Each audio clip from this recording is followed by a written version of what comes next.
He pushed the pistol into his belt and rocked to and fro on his heels, bellowing with laughter. God help me, you little brat. You're a raving lunatic. You'll be the death of me, I swear it. Going to make the lilies sing, are you? And just how are you going to do that, I'd like to know. At this time, before my attention to my own setting, I still considered Bach's Mass in B minor to be the worthiest interpretation of the Latin text. It was from that composition, so beloved of Father Mansart, that I now chose the Agnus Dei, which apparently issued the petals of a wild daffodil beside Javert's boot. Agnus Dei, miser nobis. Without emotion, I watched Javert's fat face sag in disbelief as he bent and plucked the fat flower at his feet. He held it to his ear, and I heard his sharp gasp of astonishment when I let my voice ring sweetly in his head. He changed ears, and abruptly my voice changed directions. He threw the withered bloom on the floor and walked away from it, and I tapered the sound accordingly so that it seemed to him my voice had grown distant. There he came to me and stared at me intently, placing a thick, dirty finger on my throat, and stared violently when he felt the faint vibrations of my vocal cords. How is this possible? He muttered to himself to me. I've seen ventriloquists in my lifetime, but I've never heard anyone produce a voice like that. He caught me roughly by the shoulder and gave me an angry shake. I should beat you for keeping this secret from me, you little devil. When I think of the money I should have made already. He released me abruptly and stood back. Still, no matter what you'll sing tonight, I'll get a hold of those lilies if I have to raid a churchyard grave. Suddenly he became aware of my pointed silence. Well, he demanded uneasily, why that mum codfish look? Cat got your tongue, has it?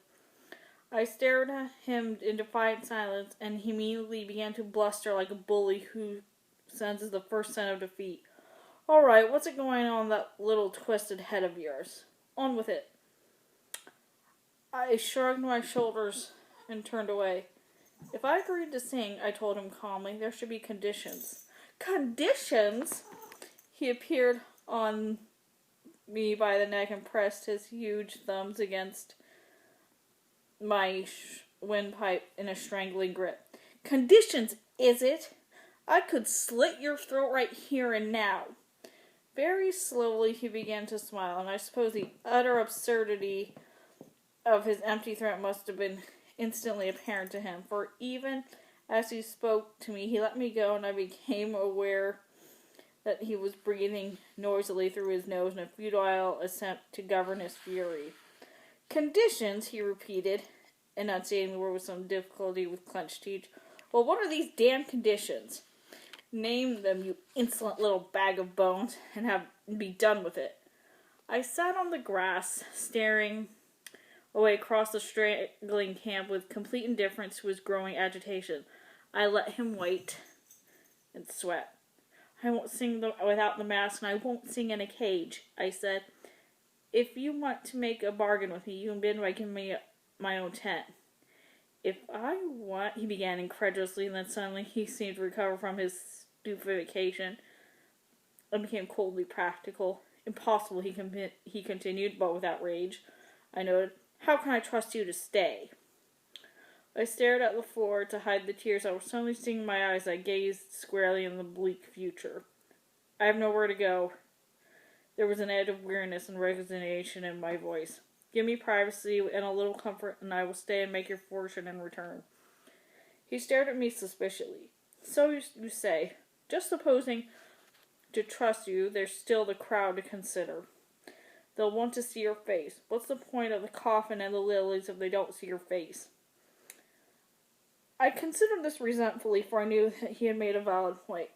Very well, I conceded at last. I agreed to remove the mask at the end of the performance, but only for a few minutes. Just long enough to shock. My face remains covered until that last moment, and the rest of the time is I own to do as I please. You don't want much, do you? There was a sneer in his voice, but something moved behind his hard eyes. A look that was almost a grudging sort of respect. I could beat you to a pulp. But I can't make you sing. That's it, you little rogue, is it? Is that what you're telling me? No, I told him grimly, you couldn't make me sing.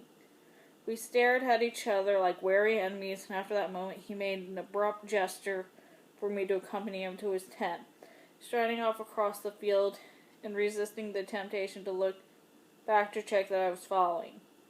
For the moment, I was the victor. And that's it for that chapter. See you later.